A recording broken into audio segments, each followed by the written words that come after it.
JCI supreme ಒಪ್ಪಂದ ನೂತನ ಪದಪ್ರದಾನ ಕಾರ್ಯಕ್ರಮವು ನಾಗೂರಿನ ಸಾಗರ ಸಭಾಭವನದಲ್ಲಿ ನಡೆಯಿತು.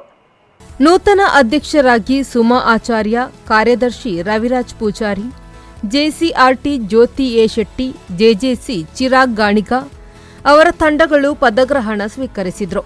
ಅಂತಾರಾಷ್ಟ್ರೀಯ ಮೂಗ ಮತ್ತು ಕಿವುಡ ತಂಡದ ನಾಯಕರಾದ ಪೃಥ್ವಿರಾಜ್ ಶೆಟ್ಟಿ ಹುಂಚನಿ ಮತ್ತು ಜಿಲ್ಲಾ ಪ್ರಶಸ್ತಿ ಪುರಸ್ಕೃತ ರೈತ ಬಾಬು ಆಚಾರ್ಯ ಅವರನ್ನು ಸನ್ಮಾನಿಸಿ ಗೌರವಿಸಲಾಯಿತು. ಮುಖ್ಯ ಅತಿಥಿಗಳಾಗಿ ಆಗಮಿಸಿದ ಪ್ರಕಾಶ್ ಚಂದ್ರ ಶೆಟ್ಟಿ ಅವರು ಮಾತನಾಡಿ, ವ್ಯಕ್ತಿತ್ವ ವಿಕಸನವನ್ನು ಈ ಸಂಸ್ಥೆಯಲ್ಲಿ ನೋಡಿ ತುಂಬಾ ಖುಷಿಯಾಯಿತು. ಈ ವರ್ಷ ಉತ್ತಮ ಅಧ್ಯಕ್ಷರನ್ನು ಆಯ್ಕೆ ಮಾಡಿದ್ದೀರಿ ಎಂದರು. ಎಲ್ಲವೂ ಕೂಡ ನನ್ನ ವಸ್ತ್ರದಿಂದ ಹಿಡಿದು ನಾನು ಹೋಗುವ ಬರುವ ರೀತಿ ಎಲ್ಲವೂ ಕೂಡ ನನಗೆ ಸಮಾಜದಲ್ಲಿ ಗೌರವ ತುಂಬಬೇಕು ಅಂತಿದ್ರೆ ನಾನು ಎಲ್ಲವೂ ಆ ರೀತಿಯಲ್ಲಿ ಬದುಕಿದರೆ ಮಾತ್ರ. ಇದೇನಾಗ್ತದೆ, ನನಗೆ 8 ಗಂಟೆ ಡ್ಯೂಟಿಯಲ್ಲಿ ಮಾತ್ರ ನಾನು ಒಳ್ಳೆಯ ವಸ್ತ್ರ, ಆದರೆ ಅದು ಆಗಲಿಕ್ಕಿಲ್ಲ. ಬಹುಶಃ ಜೆಎಸ್ಟಿ ಸಂಸ್ಥೆಗೆ ಸೇರಿದ ಮೇಲೆ ನಿಮ್ಮ ಜೀವನದಲ್ಲಿ ಪರಿವರ್ತನೆ ಆಗಬೇಕಂತ. ನೂತನ ಅಧ್ಯಕ್ಷೆ ಸುಮಾ ಆಚಾರ್ಯ ಅವರು ಮಾತನಾಡಿ, ಈ ವರ್ಷ ಹಲವಾರು ಸಮಾಜಮುಖಿ ಕಾರ್ಯವನ್ನು ಹಮ್ಮಿಕೊಂಡಿದ್ದೇವೆ. ಹಿಂದಿನ ಅಧ್ಯಕ್ಷರಿಗೆ ಯಾವ ರೀತಿ ಪ್ರೋತ್ಸಾಹ ನೀಡಿದರೋ ಅದೇ ರೀತಿ ನನಗೂ ಕೂಡ ನೀಡಿ ಎಂದು ಸಹಕಾರ ಕೋರಿದ್ರು. ಕಾರ್ಯಕ್ರಮಕ್ಕೆ ಬಂದಂತಹ ಎಲ್ಲರಿಗೂ ಅಭಿನಂದನೆ ಸಲ್ಲಿಸಿದ್ರು. ಈ ವರ್ಷ ಹಲವಾರು ಹೊಸ ಸದಸ್ಯರು ಸಂಸ್ಥೆಗೆ ಸೇರುವುದರ ಮೂಲಕ ಮತ್ತಷ್ಟು ಬಲಪಡಿಸಲಾಗಿದೆ ಎಂದರು. 2024ರ ಜೆಸಿ ಸುಪ್ರೀಂ ಒಪ್ಪಂದ ಇದರ ಅಧ್ಯಕ್ಷ ಸ್ಥಾನವನ್ನು ಇವತ್ತು ಪದಪ್ರದಾನ ಕಾರ್ಯಕ್ರಮದ ಮುಖಾಂತರ ನನಗೆ ಪದಪ್ರದಾನ ಮಾಡಿ ನನಗೆ ಹಸ್ತಾಂತರ ಮಾಡಿದ್ದಾರೆ. ಈ ಒಂದು ಹಸ್ತಾಂತರ ಮಾಡಲಿಕ್ಕೆ ನಮ್ಮ ಕೀರ್ತಿರಾಜ್ ಶೆಟ್ಟರು ತುಂಬ ಸಹಕಾರವನ್ನು ನೀಡಿದ್ದಾರೆ. ಇನ್ನು ಮುಂದೆ 1 ವರ್ಷಗಳ ಕಾಲ ನನಗೆ ಅಧ್ಯಕ್ಷ ಸ್ಥಾನದಲ್ಲಿ ನಡೆಯುವಂತಹ ಕಾರ್ಯಕ್ರಮಗಳಿಗೆ ವ್ಯಕ್ತಿತ್ವ ವಿಕಸನ ಇರ್ಬೋದು, ಬ್ಲಡ್ ಕ್ಯಾಂಪ್ ಇರ್ಬೋದು, ಐ ಕ್ಯಾಂಪ್ ಇರ್ಬೋದು, ಈ ರೀತಿ ಹಲವಾರು ಸಮಾಜಮುಖಿ ಕಾರ್ಯಕ್ರಮಗಳಿಗೆ ತಾವೆಲ್ಲರೂ ಕೂಡ ನಮಗೆ ಸಹಕಾರವನ್ನು ನೀಡಬೇಕಾಗಿ ತಮ್ಮಲ್ಲಿ ಕೇಳಿಕೊಳ್ತೇನೆ. ಈ ಹಿಂದೆಯೂ ಕೂಡ ನಮ್ಮ ಈ ಒಂದು ಜೆಸಿ ಸಂಸ್ಥೆಗೆ ಉತ್ತಮವಾದ ಸಲಹೆ ಸಹಕಾರವನ್ನು ನೀಡಿದ್ದೀರಿ. ಜೆಸಿ ದೀಪಕ್ ರಾಜ್ ಅವರು ಮಾತನಾಡಿ, ಜೆಸಿಐ ಸಂಸ್ಥೆ ಕ್ರಿಯಾಶೀಲ ಚಟುವಟಿಕೆಯ ಮೂಲಕ ಸಮಾಜದ ಅಭಿವೃದ್ಧಿಯಲ್ಲಿ ತೊಡಗಿಸಿಕೊಂಡಿದೆ.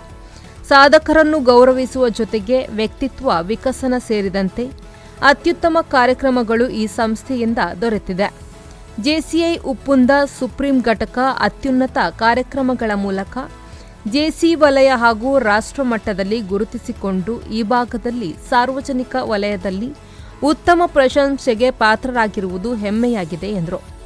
ಸಂಸ್ಥೆಯ ಎಲ್ಲ ತತ್ವ ಸಿದ್ಧಾಂತಗಳನ್ನು ಮೈಗೂಡಿಸಿಕೊಂಡು ಅನೇಕ ಸದಸ್ಯರನ್ನ ಈ ಆಂದೋಲನದಲ್ಲಿ ಸೇರಿಸಿಕೊಳ್ಳುವಂತೆ ನಾವು ಪ್ರೇರೇಪಿಸ್ತಾ ಇದ್ದೀವಿ. ಅದೇ ನಿಟ್ಟಿನಲ್ಲಿ ಜೆಸಿ ಸಂಸ್ಥೆ ಹೆಚ್ಚು ಯುವಕರೊಂದಿಗೆ ಈ ಆಂದೋಲನಕ್ಕೆ ಬನ್ನಿ, ನಿಮ್ಮ ವ್ಯಕ್ತಿತ್ವವನ್ನು ವಿಕಸನಗೊಳಿಸ್ಕೊಳ್ಳಿ, ಇದು ಒಳ್ಳೆಯ ಒಂದು ಅವಕಾಶ ಅಂತ ಹೇಳಲಿಕ್ಕೆ ಈ ಸಂದರ್ಭದಲ್ಲಿ ಇಷ್ಟಪಡ್ತಾ ಇದ್ದೇನೆ.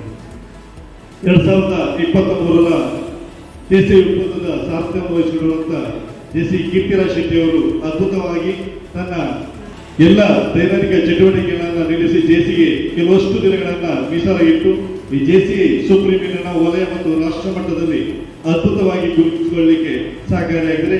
ಹಾಗೆ ಈ ಸಂಸ್ಥೆಯ ಪರವಾಗಿ ಪೂರ್ವಾಧ್ಯಕ್ಷರು ಎಲ್ಲರ ಪರವಾಗಿ ಅವರಿಗೆ ತುಂಬ ಹೃದಯದ ಕೃತಜ್ಞತೆ ಹೇಳಲಿಕ್ಕೆ ಇಷ್ಟಪಡ್ತಾರೆ. ಪೂರ್ವಾಧ್ಯಕ್ಷ ಜೆಸಿ ಕೀರ್ತಿರಾಜ್ ಶೆಟ್ಟಿ ಗಣ್ಯರನ್ನು ಸ್ವಾಗತಿಸಿ ವರ್ಷದ ಚಟುವಟಿಕೆಯ ಬಗ್ಗೆ ಸಂಕ್ಷಿಪ್ತವಾಗಿ ವಿವರಿಸಿದರು. ನಾವೆಲ್ಲರೂ ಕೂಡ ಪ್ರತಿ ವರ್ಷ ಆರೋಗ್ಯಕರವಾದಂಥ ಒಂದು ಕಾಂಪಿಟೇಷನ್ಗೆ ಇದ್ದೇವೆ. ನಾವೆಲ್ಲರೂ ಕೂಡ ಬೆಸ್ಟ್ ಆಫ್ 10 ಉತ್ತಮ 10 ಕ್ಲಬ್ಗಳಲ್ಲಿ ನಮ್ಮ ಕ್ಲಬ್ ಒಂದು ಆಗಬೇಕು ಅನ್ನೋ ಪ್ರಯತ್ನವನ್ನು ನಾವು ಮಾಡ್ತೇವೆ. ಅದನ್ನು ಮುಂದೆ ಬೈದು ನಮ್ಮ ಲಯನ್ಸ್ ಕ್ಲಬ್ ಪ್ರತಿ ವರ್ಷ ನಾವು ಬೆಸ್ಟ್ ಆಫ್ 10ನಲ್ಲಿ ನಮ್ಮ 2 ಕ್ಲಬ್ಗಳು ಬರ್ತವೆ. ಯಾಕೆಂದರೆ ನಮ್ಮಲ್ಲಿ ಕ್ವಾಲಿಟಿ ಮೆಂಬರ್ಸನ್ನು ನಾವು ಹೊಂದಿದ್ದೇವೆ. ಈ ಕ್ವಾಲಿಟಿ ಮೆಂಬರ್ಸ್ನ ಮಾನದಂಡ ಏನಂತಂದರೆ ಹಣ ಅಲ್ಲ, ಕೇವಲ ಸೇವಾ ಮನೋಭಾವ ಇದ್ದರೆ ಅಂಥವರಿಗೆ ಮಾತ್ರ ಈ ಸಂಸ್ಥೆಗಳನ್ನು ಬೆಳೆಸಲಿಕ್ಕೆ ಸಾಧ್ಯ ಆಗ್ತದೆ. ಮತ್ತು ಸುಮ್ಮನೆ ಟೈಮ್ ಪಾಸಿಗೆ ಬಂದವರು ಯಾರು ಯಾವುದೇ ಕ್ಲಬ್ನಲ್ಲಿ ಕೂಡ ಹೆಚ್ಚು ವರ್ಷ ನಿಲ್ಲುವುದಿಲ್ಲ.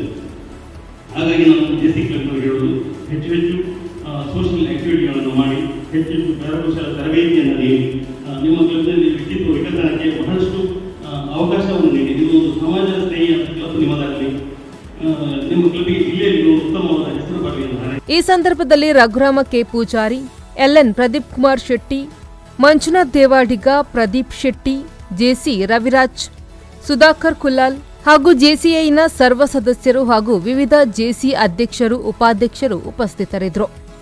ಜೆಪಿ ಬಡಕೆರೆ, ವಿ4 ನ್ಯೂಸ್, ಬೈಂದೂರು.